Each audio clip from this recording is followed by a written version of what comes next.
Nous sommes ici chez le Grand Serigne. Merci donc de nous recevoir chez vous. Immédiat se réjouit justement de se retrouver en face de vous, monsieur le Grand Serigne, pour évoquer un certain nombre de sujets liés à l'actualité. Depuis un certain nombre de temps, tous les Sénégalais, toute l'Afrique et peut-être tout le monde est inquiet en raison justement du surgissement d'une épidémie devenue pandémie parce que touchant toutes les régions du monde, en l'occurrence le coronavirus. Avec l'immersion et votre vécu, le mal persiste, il s'approfondit, il s'étend. Et ensuite, on a le sentiment que certains de nos compatriotes peut-être prennent à la légère la virulence de la maladie. Mais avec le recul, peut-on d'abord avoir une lecture et ensuite quel sentiment vous inspire justement le comportement de vos compatriotes? Merci, Mamoulou. Je vous accueille avec grand plaisir ici en ma résidence. Et c'est une occasion de saluer le travail que vous faites depuis le début de cette pandémie et le relais que vous constituez pour aider à la bonne communication. Le sentiment que m'inspire le comportement que vous venez de souligner est un sentiment très fort de déception parce que lié au constat de l'indiscipline et de l'irresponsabilité de certains citoyens sénégalais. Je crois qu'aujourd'hui, le paysage médiatique international est suffisamment explicite de la dangerosité, de la gravité de cette pandémie.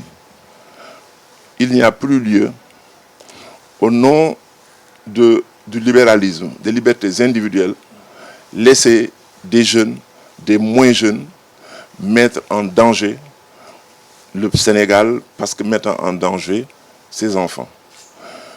Aujourd'hui, il nous faut prendre des mesures pour que, de manière responsable, au niveau individuel, au niveau de la famille, où les pères de famille et les mères de famille doivent retrouver leur autorité au sein de ce noyau qui constitue le socle de notre société, dans tous les segments, professionnels, ludiques, pour parler des associations sportives, il faut qu'à partir d'une discipline individuelle et d'une discipline collective, nous travaillons ensemble pour freiner cette pandémie. Les mesures prises par le gouvernement ont une limite. Et voyez quelle utilisation est faite de la fermeture des établissements scolaires universitaires. Cette fermeture visait à éviter le regroupement des personnes. Mais dans les rues, les terrains de football, les marchés, ce sont des jeunes élèves, ici à la plage, qui y vont par grappe. Et ça, il faut l'arrêter. Parce que ces enfants sont également, ou peuvent être des porteurs de ce virus. Donc, je demande aux parents, très librement, de retenir les enfants chez eux. Ce sentiment, je crois, il est largement partagé. Et il est grand temps que tous ensemble, nous nous mettions au travail pour préserver notre société. L'école de Dakar, l'école médicale de Dakar, qui a révélé sans doute des noms de jeunes professionnels donc, de la médecine, qui ont eu des comportements très responsables, mais qui ont pris également leur propre responsabilité pour faire appliquer à leurs patients un certain nombre de médicamentations. À la lumière des performances qu'ils sont en train d'atteindre, peut-on dire que Dakar maintenant revêt une certaine polarité au plan mondial? Oui, merci, c'est très bien. Votre question me ramène à une phrase célèbre du général de Gaulle dans ses mémoires qui disait que ce sont les événements qui révèlent les grands hommes. Cette pandémie a révélé au grand jour de brillants Sénégalais comme le professeur Seydi, le professeur Bey, le docteur Bousso, le docteur Sall de l'IFAN et tant d'autres. Et rappelez-vous que ce que vous appelez l'école de Dakar, véritablement comptait déjà, dans le contexte de l'époque, de notoriété. Mais aujourd'hui, leur protocole appliqué aux malades jusqu'ici prouve qu'ils vont accéder à une crédibilité, à une notoriété internationale. En cela, le Sénégal doit être fier, les encadrer, mettre des moyens à leur disposition, mais surtout tisser autour d'eux une toile de confiance, une toile de dignité et faire en sorte que, au niveau des sommités mondiales, ils aient leur mot à dire. Et je crois que c'est déjà acquis. Honorable, vous l'avez évoqué tantôt, les premiers jours du couvre-feu ont été le théâtre à Dakar de quelques scènes de violence de la part des forces de l'ordre, mais également de sabotage de la part de certains jeunes avec des courses-poursuites jugées provocatrices. Pourquoi, à votre avis, il n'y a qu'à Dakar on a l'impression qu'il n'y a qu'à Dakar qu'on a pu noter ces troubles? Bon, en fait, je pense que c'est parce que c'est à Dakar que nous avons la meilleure couverture médiatique qui a permis de porter à notre connaissance ces faits qui sont condamnables. Je parle des comportements des citoyens sénégalais. Parce qu'ils n'ont pas vécu, ils ne connaissent pas le sens profond d'un couvre-feu. Parce que le dernier couvre-feu à Dakar, c'était en 1988. Donc ceux qui sont nés cette année-là n'ont jamais vécu le couvre-feu, encore moins ceux qui sont nés 10 ans après. La deuxième chose, les conditions de ce couvre-feu diffèrent totalement des conditions qui étaient à l'origine des autres couvre-feux, qui naissaient de crises politiques, de crises graves au sein de la société. Mais je vous dis que la police, la gendarmerie et même l'armée, en tout temps, ont eu ces réactions parce que moi-même, jeune étudiant, en 1969, à l'occasion du couvre-feu, nous avions eu des problèmes avec les policiers parce que nous ne comprenions pas. À tel point que, même quand on prend du thé dans notre cour intérieure, et c'est pourquoi les gens ne comprennent pas ce que ça veut dire un couvre-feu. Quand il y a un couvre-feu, et quand le gouvernement veut l'appliquer à la lettre, vous n'avez pas le droit chez vous de mettre plus d'un point lumineux. Vous n'avez pas le droit de mettre une lampe de plus. La seconde chose, c'est que la lampe ne doit même pas donner dans la cour. Et à l'extrême, vous utilisez des bougies. Nous avons vécu ça à Dakar. Où il est arrivé des moments où même l'éclairage public était supprimé. Nous n'avons pas encore atteint ce degré. Donc il faut que les gens disent aux Sénégalais ce que c'est qu'un couvre-feu. Donc c'est à condamner. Et je crois maintenant ils vont comprendre petit à petit. Fort heureusement, comme je l'ai dit, nous ne sommes pas dans un contexte de crise politique. Parce que déjà, à l'époque, ce sont les partis d'opposition qui alimentaient et aidaient de tels mouvements. Aujourd'hui, on ne peut mettre personne en cause, mais on met en cause l'indiscipline, l'inconscience et parfois l'insouciance des jeunes. Mais je crois que de petit à petit, on va sortir de ça. Justement, vous en avez vécu des couvre-feux par le passé. Comment vivez-vous celui-ci particulièrement? Est-ce qu'il vous plonge dans le souvenir, comme vous l'avez dit, des couvre-feux précédents? Mais pas avec la même intensité. Les couvre-feux que j'ai vécus étaient d'une plus forte intensité. Très chargés politiquement et très chargés en violence. En 1969, nous avions la grève de l'université en 1968, suivie de la grève générale des travailleurs, avec mort d'homme à la bourse du travail qui se trouvait à la rue Escarfet, angle Moussa Diop. En 1989, 88-89, j'ai été nommé ministre sous le régime du couvre-feu. Le gouvernement de 88 a été nommé sous le régime du couvre-feu. Et ce couvre-feu, pour vous dire à quel point c'était grave, ne s'arrêtait qu'à Dakar. Ce n'était pas étendu au Sénégal. Et en tant que ministre, je suis sûr que le président Rabic est en train peut-être de vivre en moins intense ce que nous ne vivions. Et c'est là où on mesure le degré de solitude du pouvoir. Vous êtes seul. Et je le dis à M. le Président de la République, je dis, c'est dans ces circonstances que vous allez mesurer la solitude du pouvoir. Parce que pour prendre une décision, vous serez seul face au destin. Donc, les émotions étaient plus fortes. Mais aujourd'hui, en fait, moi, sans en avoir l'air, je suis un peu casanier. Je n'en ai pas l'air, mais moi, en dehors de mes activités officielles, je suis toujours penché dans mes lectures, etc. etc. Et je pense que ce confinement, hors de la tension, de la charge émotive, doit permettre aux gens de réfléchir sur leur propre vie en société, la vie en famille, la vie en société, et réfléchir ensemble sur le futur. Et peut-être là, quand on sortira d'ici, en fait, de cette crise, on pourra le mesurer. Mais l'autre souvenir que j'ai, c'est que la gendarmerie surtout, et moi je me rappelle du colonel Massar Diop, qui à l'époque était capitaine. et qui s'était fait une réputation du fait du couvre-feu, tellement il mettait de l'ordre dans les quartiers du plateau. Donc cet homme-là, je crois que les gens de ma génération se rapporteront de lui. Alors, le contexte également, on en parle. Nous sommes à la veille des célébrations du 60e anniversaire de l'accession à l'indépendance, qui se déroulera dans un contexte particulier, d'une sobriété particulièrement rare.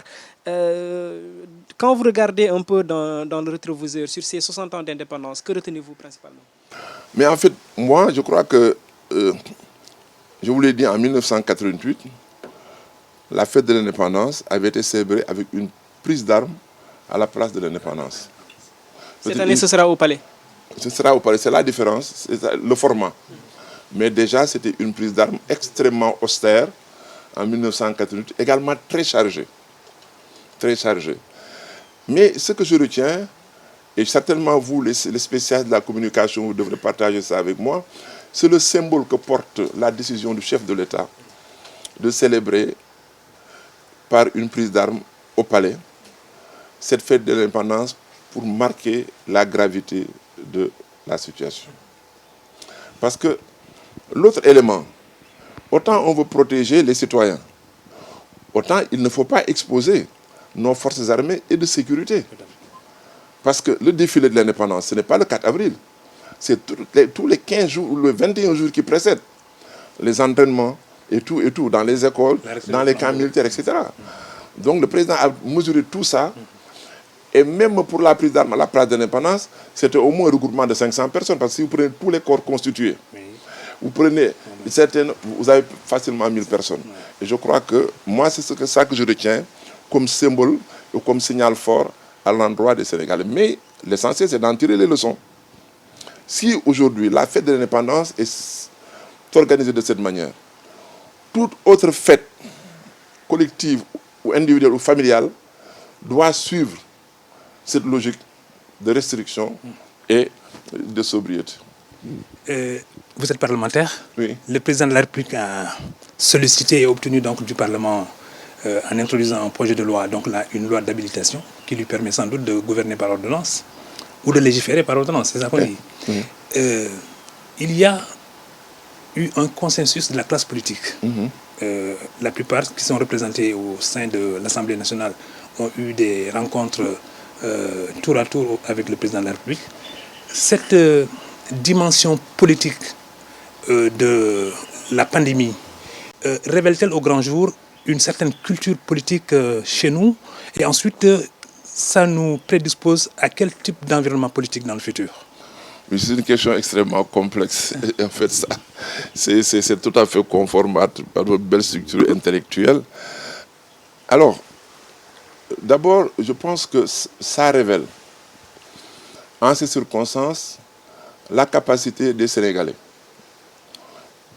au-dessus de la classe politique, à se mettre ensemble pour défendre les grandes causes. Parce que si vous vous référez au passé du Sénégal, sans couvre-feu, sans appel du gouvernement, on a eu des moments de crise où les gens ont été extrêmement solidaires entre eux. Peut-être que c'est loin dans votre mémoire, où vous ne les avez pas vécus, il y a eu ici une très grande grippe dans les années 70. On a vu vraiment des élans de solidarité, en tout cas dans Dakar, bon, où les gens servaient des repas, etc., donnaient des habits. Ça, je m'en rappelle très très bien. Hein. Maintenant, ce qui est essentiel, c'est que le fait que la classe politique ait répondu au chef de l'État, ça également, c'est un élément d'assurance. D'assurance parce que c'est dans la tranquillité, la sérénité, qu'on peut gérer une crise comme ça. Pourquoi c'est une crise? Parce que c'est une cible qui n'est pas fixe. L'adversaire, on parle de crise de guerre, mais on ne situe pas l'adversaire. Parce que vous avez parlé de la loi portant habilitation. J'ai entendu des hommes politiques, des gens de la société civile, dire que le président de la République s'est arrogé tous les pouvoirs. Mais il faut être prévoyant. Parce que c'est dans 4 domaines qu'il doit intervenir au nom de l'habilitation. Dans le domaine économique, le domaine financier, le domaine budgétaire, le domaine sanitaire et accessoirement le domaine sécuritaire. Pourquoi je dis sécurité accessoirement? C'est que en matière de défense du territoire, l'Assemblée n'a pas de pouvoir. En matière de sécurité du territoire, l'Assemblée n'intervient que quand le président de la République doit faire une déclaration de guerre. Mais la gestion de la sécurité du pays ne relève pas de compétence de l'Assemblée nationale. Donc voilà un premier élément. La deuxième chose, les 4 autres domaines, il n'est même pas sûr que le président utilisera les prérogatives qui lui sont données. Je vous donne 2 domaines sûrs sur lesquels il va forcément légiférer. Entre guillemets, comme vous dites, même pas entre guillemets, il va légiférer. C'est en matière budgétaire. Comme vous le savez, nous avons voté la loi de finances initiale 2020,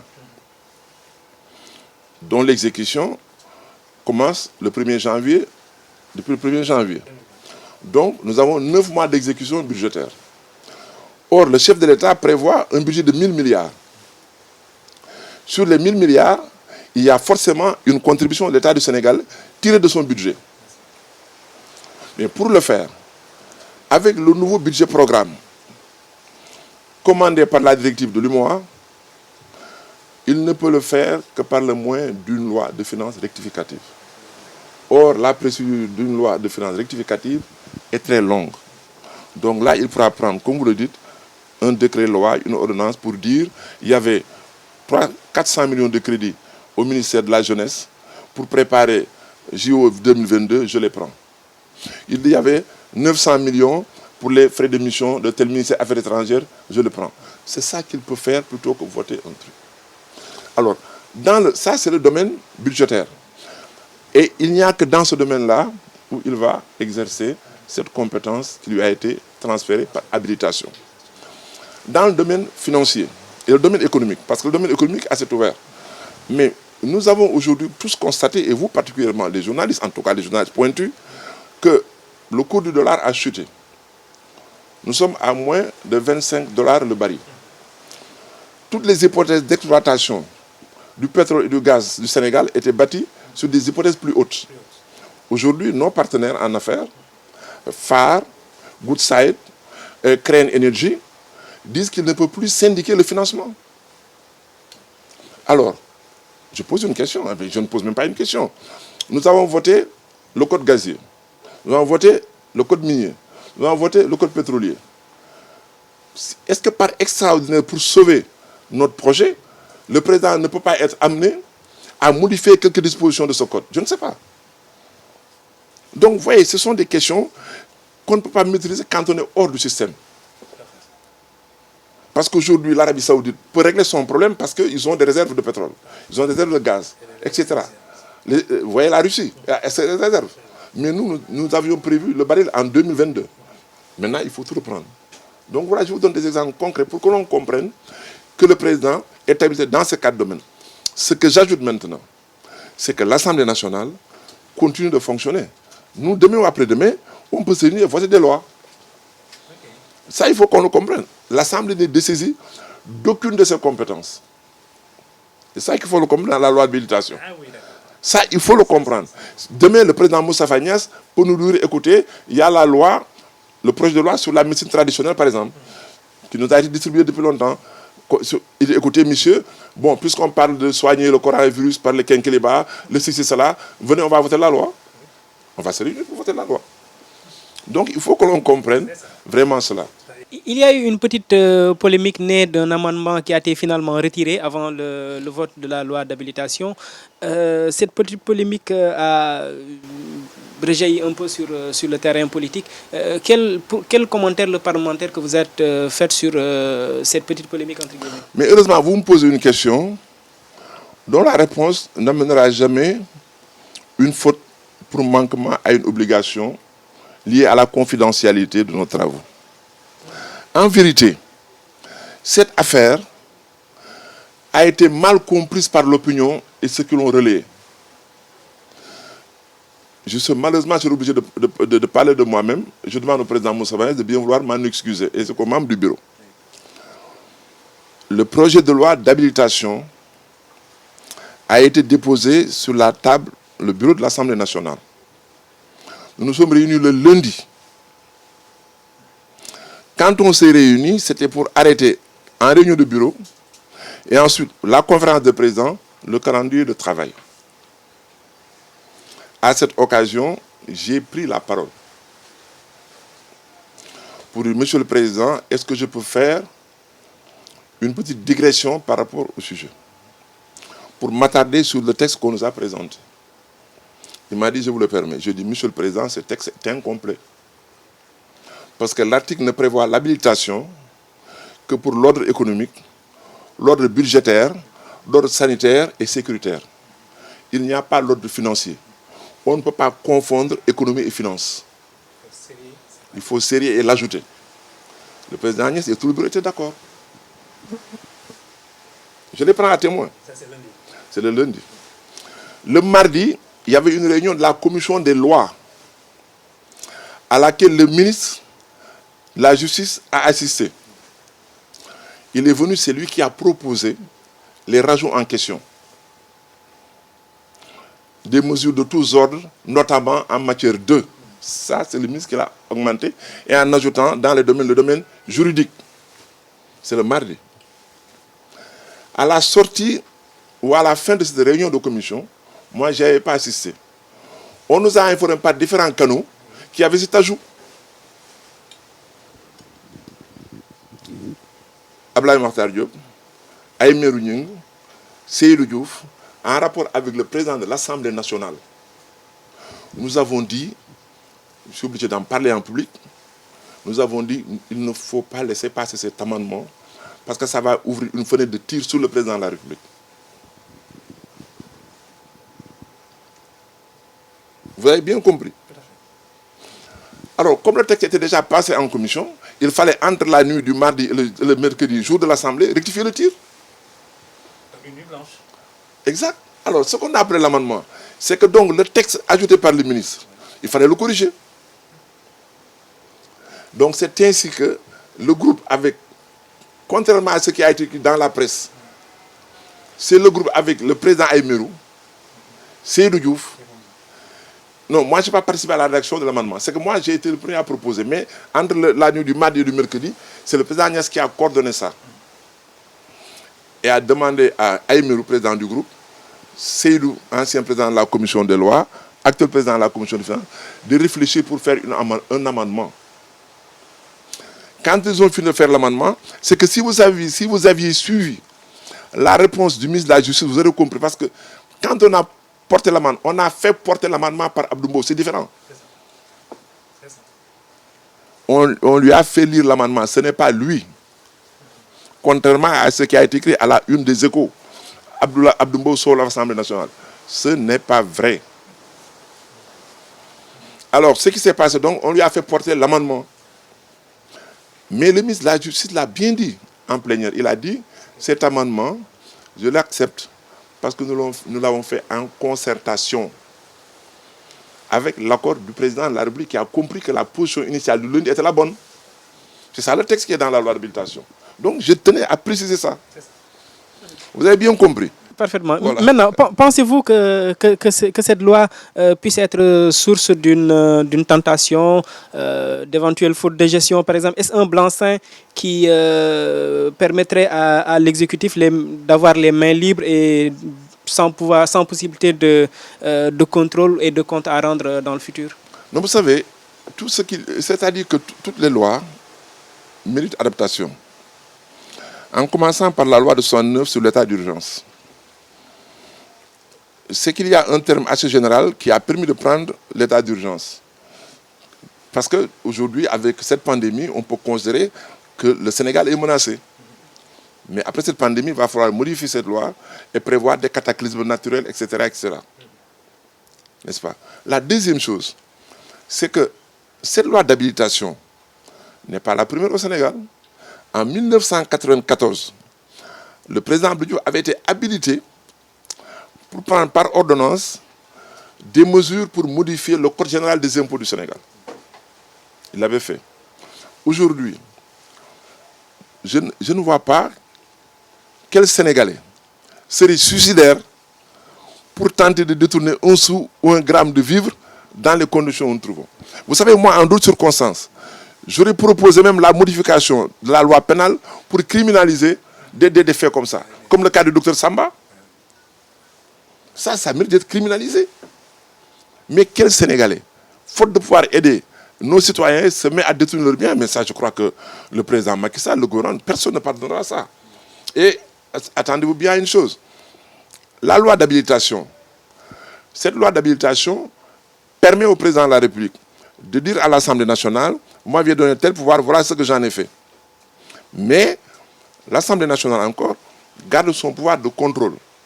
Et cette année, avec la nouvelle constitution adoptée en 2016, en tant que vice-président, Abdoulaye Makhtar Diop est chargé du contrôle et de l'évaluation des politiques publiques du Sénégal. Et nous avons là une occasion, dès la fin, d'aller contrôler tous les services sous mon autorité. Et vous n'allez pas vous gêner? Bien évidemment. Ça, tout le monde, je suis... Et ça, je travaille, je le ferai avec Seydou Diouf, président de la commission des finances, je le ferai avec le président Emerou, avec les présidents de commissions concernées, santé, affaires sociales, finances, etc. Donc, il faut être tranquille. Nous avons les outils pour le contrôle. Mais ce que je veux également dire, parfois il faut que nous ayons chercher un peu dans notre histoire et nos archives. Moi, je me rappelle, il est vrai que j'étais jeune fonctionnaire. Vous savez, au début des années 70, on a traversé une crise alimentaire avec la sécheresse et tout ça, vous vous rappelez très bien. Mais on a eu à faire des distributions de vivres. Et je crois que cette fois-ci, je suis persuadé que tel qu'ils ont énoncé le protocole, exactement, ça permettra de prendre des garde-fous. Mais en tout cas, tout le monde est averti. Les avocats de Hissène Habré ont évoqué cette situation pour demander une grâce au président de la République. Mais en allant plus loin, est-ce que le chef de l'État peut éventuellement profiter de cette situation, de ces nouveaux pouvoirs pour amnistier par exemple Karim Wade et Khalifa Sall, qui ont récemment soutenu ces premières mesures dans le cadre de la lutte contre la propagation de la maladie? Non, il ne peut pas les amnistier parce que l'amnistie relève des compétences non transférées au président par l'Assemblée nationale. Le président peut gracier, mais c'est l'Assemblée nationale qui amnistie. Or, il n'y a pas le pan juridique. Vous voyez la perversité, les effets pervers. Quand les gens disent pourquoi vous n'avez pas mis les affaires juridiques, peut-être que si on avait donné des compétences dans ce domaine, il aurait pu en profiter. Et c'est l'opposition, la société civile, qui n'en a pas voulu. Mais je vous le dis, ça, ce n'est pas une compétence transférée au président de la République. Dans l'affaire de Habré, je crois que le problème, si on veut éviter la propagation ou la pénétration des centres de détention par le virus, est-ce qu'il n'y a pas entre la suspension de peine, et la grâce, il y a tout un monde. Hein? Peut-être que là, par exemple, on peut voir aussi bien pour Hissène Habré que pour d'autres comment le faire. Bon, mais ça, c'est une autre paire de manches. Mais en tout cas, le président n'a pas le pouvoir d'amnistier qui que ce soit. La pandémie a révélé aussi une insuffisance à l'échelle africaine. Les pays, sans doute, chacun s'est recroquevillé pour essayer de trouver une solution à son problème. Est-ce que ça n'était pas une grosse opportunité pour les pays africains de faire front face à cette maladie en conjuguant leurs efforts et leurs forces, plutôt que peut-être chacun veuille voir solution à sa porte? Chaque pays a dit « je ferme mes frontières ». Or, il y a des pays qui n'ont ni laboratoire, ni hôpitaux bien équipés, ni médecins de très haut niveau justement pour s'occuper de ces questions-là. Est-ce qu'à ce niveau, quand même, on ne devrait pas voir les institutions d'intégration, l'UEMOA, la Banque centrale, la CEDEAO, agir avec une voix audible et intelligible? Oui, je vous remercie. Vous savez, moi j'ai la conscience, pour l'avoir dit il y a peut-être 4 semaines, que sorti de cette crise, un nouvel ordre mondial va se dessiner. Sous quelle forme, dans quelle dimension, certainement qu'on le verra. Mais la leçon principale du phénomène, comme vous l'avez souligné, c'est que les États sont en train de revenir à ce que les économistes appellent l'autarcie. Les gens se replient à l'intérieur de leurs frontières pour des raisons de sécurité, avec pour des conséquences internationales. Parce que toute la chaîne de production, de distribution, de vente, le bout en bout est complètement rompu. Ça veut dire que de nouvelles relations inter-États, du point de vue des échanges des produits et des biens, va naître. Pourquoi? Parce que qui aurait pu imaginer que l'Italie interdirait son entrée aux Français? Qui aurait pu imaginer que l'Allemagne interdirait son entrée aux Espagnols? Donc la sécurité des États prime sur leurs intérêts économiques. La liberté de circulation des personnes et des biens a été mise en mal, mais personne n'en parle. Au nom justement de la souveraineté et de la sécurité nationale. Pour le problème des infrastructures sanitaires de base, comme vous l'avez dit, ça aurait été idéal si la pandémie n'avait pas cette vitesse de propagation et cette difficulté, comme vous le dites, de médication et de protocole de guérison. De sorte que je crois qu'aujourd'hui, dans chacun des pays, fort heureusement chez nous jusqu'à présent, alhamdoulilah, nous avons une bonne équipe, mais par exemple, nous ne pouvons pas aujourd'hui dire au professeur Seydi allez ailleurs, ni au professeur Bey. Nous ne pouvons pas le faire. Mais il faut en tirer les leçons. C'est-à-dire, toutes nos politiques publiques, à mon avis, et cet avis, Inch'Allah, je le porterai lorsque les circonstances le permettront, Inch'Allah, il faut modifier les lignes d'investissement, le social, la sécurité alimentaire au-delà de la suffisance alimentaire. Il faut produire plus que ce dont on a besoin. Il faut développer maintenant, pour vous rejoindre, une politique communautaire, interrégionale, d'industrie agroalimentaire pour avoir un marché capable d'absorber la production. Exactement. Là, il faut qu'on ait une taille critique pour avoir des marchés régionaux qui permettent de rompre justement cette chaîne de dépendance vis-à-vis de l'extérieur. L'autre élément, c'est la spécialisation dans nos pays même. Vous prenez le Sénégal. Et ça, j'ai eu à le souligner à maintes reprises. La principale zone horticole du Sénégal a été imperméabilisée dans les Niayes avec des logements, des villas, n'importe quoi. Toute la zone des Niayes, jusqu'au Dialaw, c'est la zone maraîchère du Sénégal. On l'a imperméabilisée. Les zones de production halieutique, ce sont des déversoirs des unités industrielles. Donc je crois que là, il y a toute une politique qu'il faut refaire. Aujourd'hui, je crois que les infrastructures routières, nous en avons assez fait dans le contexte du moment. Ça suppose pour moi qu'il y a une autre ligne de PSE que certainement le président va tracer pour non seulement relever le plateau sanitaire du point de vue de l'équipement et des hommes, mais également aller vers une régionalisation des infrastructures sanitaires de base. Parce qu'aujourd'hui, vous vous rendez compte que vers la frontière, dans le nord, nous avons des problèmes, à l'est, nous avons des problèmes, etc., etc. Donc je crois que ça, ce sera une des leçons. Les infrastructures sanitaires, la production agricole, la production agroalimentaire, la formation, mais ensuite, la situation du personnel de la santé. La révalorisation de la fonction, mais également la durée, au-delà de ce qu'on appelle la retraite. Vous prenez un jeune professeur. Je donne un cas très pratique. Aujourd'hui, l'ancien directeur général de l'hôpital principal, le général Sen. Je l'ai rencontré il y a un mois, il me dit qu'il est à la retraite, il a 60 ans. Il a 60 ans. Il est général dans l'armée. Médecin et spécialisé, il va à la retraite. C'est dommage parce que moi, en 2000, avant de quitter le gouvernement, j'avais déjà élaboré ce que j'avais appelé un volontariat du troisième âge. Parce qu'à l'époque, on partait à la retraite à 55 ans. J'avais dit au président Diouf, nous n'avons pas le droit au Sénégal de laisser partir des professeurs à 55 ans, des infirmiers, des médecins, des sages-femmes, des ingénieurs. Et l'idée est simple, si je peux la développer, c'est simplement de dire, si Ablaye Matar a 55 ans, il est professeur d'anglais, il doit aller à la retraite. On dit non monsieur, restez, vous travaillerez 10 jours par mois pour l'État du Sénégal et qui vous paye tant en truc. Mais aujourd'hui, vous manquez de professeurs d'anglais, de professeurs de philosophie, or ils sont à la retraite. Donc il faut que nous réfléchissions dans ce sens-là. Je crois que ce sont les leçons à tirer. Nous restons justement sur le volet de la propagation de la maladie. À la lumière des chiffres communiqués par le ministère de la Santé, on remarque que les zones de Dakar Ouest et de Dakar Sud sont les plus touchées sur toute l'étendue du territoire national. Ce sont des zones aujourd'hui qui polarisent un peu les quartiers traditionnels comme Ouakam, Ngor, Yoff, mais également un peu la Médina.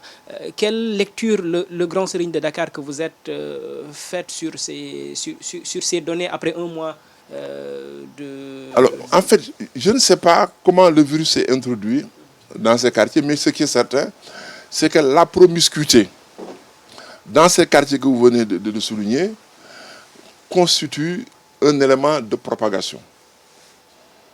Parce que les villages traditionnels, et ça je vous parle de la législation sénégalaise en matière d'urbanisme, beaucoup de villages traditionnels ont toujours été exemptés d'autorisation de construire pour respecter l'habitat local. Et ça, les gens l'ignorent. C'est pourquoi quand vous allez dans ces villages, vous avez des ruelles de 1,5 m sur 5, vous allez à Yoff, etc. Donc cette promiscuité, une fois que le virus a été introduit, peut se développer facilement. Mais l'autre élément, ça, je crois l'avoir perçu à travers mes lectures, c'est que c'est bizarre même, très bizarre, que Dakar ait été le dernier point du pays touché. Mais parce qu'il entre au plateau. 1 500 000 personnes, je crois, 1 100 000 par jour, qui viennent de partout travailler, qui au port, qui à la gare, qui au transport, qui au marché, etc. Donc moi j'étais très étonné pendant longtemps, en prêtant l'oreille, de ne pas voir ce virus se développer ici.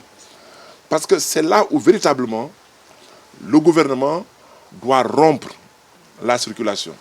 Faut-il baisser l'heure du couvre-feu à 18 h? Il faut y réfléchir. Faut-il trouver un confinement par rotation? Il faut y réfléchir. Moi, je suis sorti ce matin, mais quand j'ai vu les gens circuler, mais je ne sais pas quoi. Moi, ça fait presque 10 jours que je ne suis pas sorti de chez moi pour aller à l'Assemblée nationale. Mais je suis passé à la Médina parce que j'allais à Tchirigny et tout ça. Mais je vois les gens circuler comme si de rien n'était. Alors, s'ils ne se confinent pas volontairement, il faut que l'État les confine par autorité. Quelle est aujourd'hui la part des communautés culturelles dans la sensibilisation et la prévention, surtout dans la perspective d'éviter un peu la hausse des cas issus de la transmission communautaire que redoutent particulièrement les experts? En fait, moi, je pense que, quel que soit le porteur que vous choisissez, il faut avoir un médium qui touche les populations. Parce que dans les villes où nous avons des chaînes comme les vôtres et tout, ça peut marcher. Mais il faut penser au reste du Sénégal. Et moi, je pense que c'est le lieu de solliciter les organisations, les associations associatives de base. Et essayer de trouver un peu, mais c'est le regroupement interdit, les radios communautaires. Et l'État veut, par exemple, subventionner la presse. Mais il faut que l'État dise à la presse 10 heures par jour ou 12 heures par jour, en contrepartie de telles subventions, vous ne parlez que de ça. Parce qu'aujourd'hui, ce n'est pas un problème parce qu'il y a des gens qu'on n'écoute plus dans ce pays. C'est difficile à dire parce qu'il y a des gens, dès qu'ils parlent du nom, on leur a donné de l'argent. Celui-là, on n'écoute pas. Alors vous avez des gens crédibles, non encartés, qui peuvent bien parler, et c'est ces gens-là qu'il faut inviter. Depuis qu'on a commencé, par exemple, mais un chef comme le chercheur Khadim Baké de l'IFAN, moi je ne l'ai vu sur aucun plateau de télévision, il fallait le chercher. Vous avez d'autres gars, des gens brillants dans ce pays, qui sont écoutés, qui peuvent écouter. Regardez ce débat sur la prière, prions ou ne prions pas. Mais quand même, ça, ce n'est pas un débat. Simplement parce qu'il faut que l'on fasse comprendre aux gens. Et ça, il faut le comprendre aussi. Il y a quelque part de responsabilité. Parce que quand vous prenez un imam, l'Ibou de Dakar, vous prenez un imam, il dit fermons toutes les mosquées. Vous croyez que les gens vont l'écouter? Si le problème, les gens ne l'ont pas perçu. Les premiers X sont sortis de ça. Je le dis à haute et intelligible voix. Les premiers qui ont dit ne prions pas dans les mosquées, les grandes mosquées, fermons-les, n'ont pas autorité pour les faire fermer par les chefs religieux. C'était ça la réticence de départ. Et je lui dis, à qui le droit? Si encore ils avaient eu l'intelligence et la courtoisie, après leur réunion, d'aller consulter les chefs religieux et de leur dire, ça ne serait pas passé comme ça. Ça, c'est des leçons à tirer. Nous allons également faire parler l'expert en sport que vous êtes. Le monde du sport est arrêté depuis plusieurs mois. Les Jeux Olympiques sont reportés en 2021. Les compétitions européennes sont aujourd'hui également reportées. Quelle est aujourd'hui la meilleure formule? On a vu que l'UEFA, par exemple, vient de sortir une note pour demander aux fédérations nationales, aux ligues nationales, de tenir la suite de leurs championnats respectifs après cette crise-là. Est-ce que ça ne choque pas un peu dans ce contexte-là? Et à votre avis, quelle est un peu la meilleure formule pour sauver ce qui reste de cette saison? Ou est-ce qu'il faudrait tout simplement faire blackout sur ce qui reste? Oui, alors vous me donnez l'occasion de présenter mes condoléances à la famille de Pape Diouf et également à vous journalistes. Hein, vraiment, c'était une icône du sport sénégalais. Golbert aussi qui est décédé ce matin. Alors, je vous le dis en 2 mots rapidement. C'est Pape Diouf qui a amené Claude Leroy au Sénégal en 1988 quand j'étais ministre des Sports. On a difficulté. Et puis il a beaucoup participé. Et pourquoi j'ai pensé lui quand vous avez posé la question? Parce que voilà un homme qui de son vivant donnait des avis d'experts. Aujourd'hui, la suspension ou le report des compétitions au plan international est une obligation morale parce que le sport tel qu'il se pratique à ce niveau est une affaire commerciale. C'est une affaire d'entreprise, ce n'est plus du sport, c'est du business. On ne peut pas, dans une situation de crise comme ça, continuer à faire du business. S'il y avait une guerre comme la Seconde Guerre mondiale, avec des armes à feu, on aurait arrêté les compétitions. N'est-ce pas? Donc, moi, je crois que l'UEFA, en prenant ces décisions, non seulement sauve l'avenir, mais se sauve du présent, parce que les États européens n'auraient jamais accepté que des grandes entreprises dans ce moment de crise continuent à sponsoriser et à payer des droits de télévision. Il y a tous ces éléments derrière que peut-être à première vue on ne perçoit pas. Vous imaginez aujourd'hui des grandes marques que je ne cite pas, qui n'arrivent plus à fabriquer, qui n'arrivent plus à vendre, continuent de respecter des contrats à 50 millions de dollars l'année, 100 millions de dollars l'année, sans que le gouvernement tape sur les mains. Il y a tout ce mélange de considérations. Donc, moi, je pense que c'est une très bonne chose parce que c'est ça qui est décent et c'est ça qui répond à la morale sportive fondamentale, mais pas à la morale sportive nouvelle. Alors, je rappelle aussi qu'au Sénégal, encore une fois, en 1989, quand il y a eu le couvre-feu, c'était qu'à Dakar, on jouait dans les 2 parties du Sénégal. Oui, oui. Et quand les équipes de Dakar devaient recevoir, il était entendu qu'elles se déplaçaient à Thiès. Oui. Donc ça, mais ce n'était pas de la même manière. Grand Serigne de Dakar, de par votre statut, vous êtes également la convergence de la demande sociale. Mais en cette période de confinement qui ne dit pas son nom et de couvre-feu, mais comment il y a chez les Sénégalais une sorte de reconversion pour solliciter le Grand Serigne que vous êtes? Oui, en fait, moi je crois que je suis sollicité constamment, mais comme vous dites, cette situation est un phénomène d'exagération de la demande. Hein, et certainement que vous allez voir en sortant un lot de produits hygiéniques, de denrées alimentaires que je vais transférer au Penki de Tchering. Au moment où je vous parle, il y a peut-être là-bas 2000 cartons de savon, 500 cartons d'eau de javel, du gel hydro-liquide, ensuite des denrées alimentaires que je compte distribuer aux populations de Dakar. Les 12 Pench et les villages traditionnels.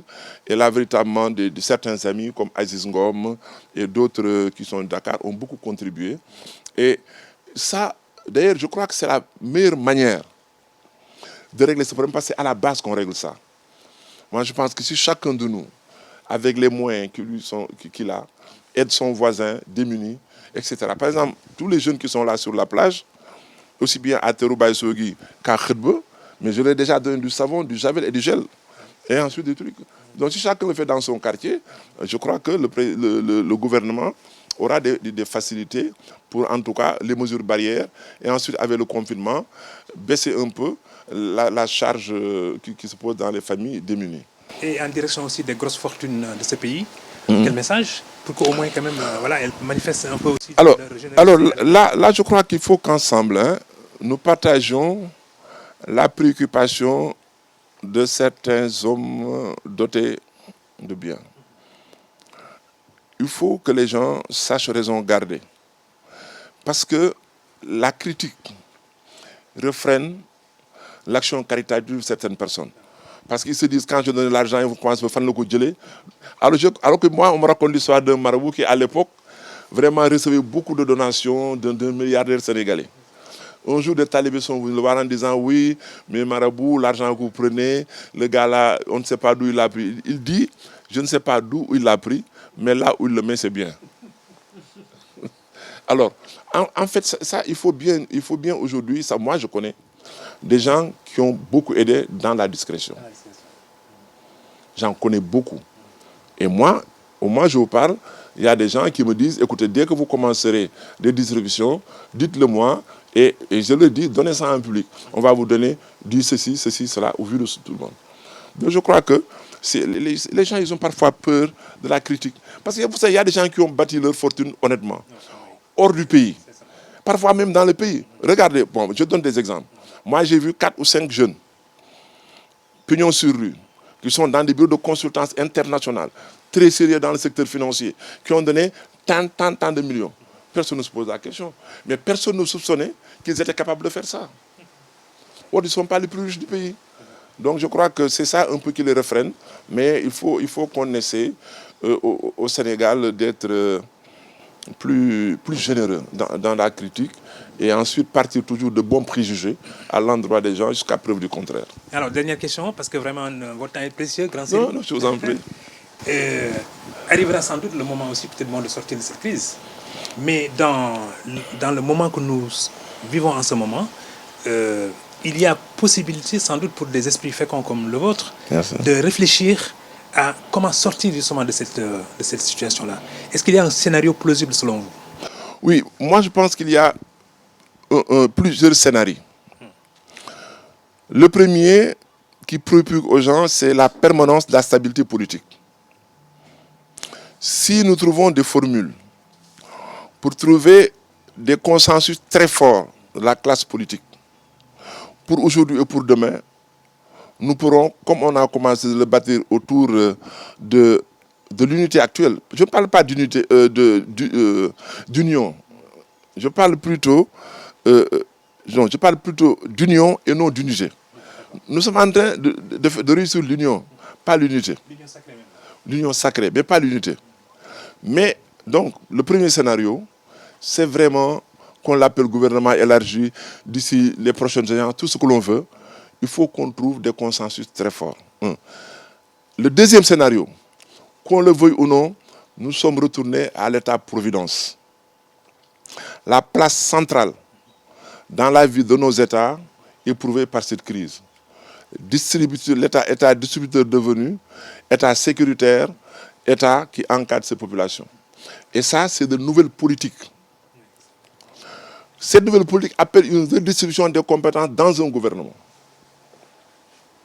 C'est comme ça qu'il faut le comprendre. Quand on sort de ces crises, on doit se rendre compte quels sont les ministères, quelles sont les administrations qui méritent d'être privilégiées. Et les hommes qui l'incarnent. Exact. Exact. Il faut faire les deux à la fois. C'est le troisième scénario, toujours lié à la politique. Le quatrième scénario, c'est la responsabilisation de la famille. Il faut qu'on retourne à la famille, cellule de base de notre société. Cinquième scénario, et ça c'est lié à l'administration, c'est doter les autorités territoriales de pouvoir pour que les problèmes de la base ne remontent pas au sommet et permettent une fluidité de l'action administrative. Les préfets, les sous-préfets, les gouverneurs doivent avoir un pouvoir administratif. Voilà. Donc, ce sont là quelques essais, vous m'avez pris au dépourvu, mais en fait, je crois que ce sont les bases qui nous permettront de sortir de cette crise avec un format qui pourra gérer le futur. Grand Serigne, honorable député, monsieur le ministre, C'est gentil. Immédiat se réjouit d'avoir partagé ces moments très forts avec vous. Merci. Nous ne sommes pas surpris Merci. par la qualité effectivement de vos appréhensions, mais en même temps aussi votre perception de la marche de la société, Merci. et puis aussi surtout de votre sérénité Merci. par rapport donc aux enjeux du moment, qui permettront sans doute aux Sénégalais aussi de s'abreuver à bonne source et de se dire qu'en vérité, dans ce pays, il y a des hommes qui peuvent incarner la lucidité Merci. et la sagesse. Mais je vous remercie aussi, hein, je profite aussi de l'occasion pour vous encourager et vous soutenir. Hein. Votre ligne éditoriale, les différentes émissions que je suis, vraiment nous rassure également sur le futur de nos médias. Merci.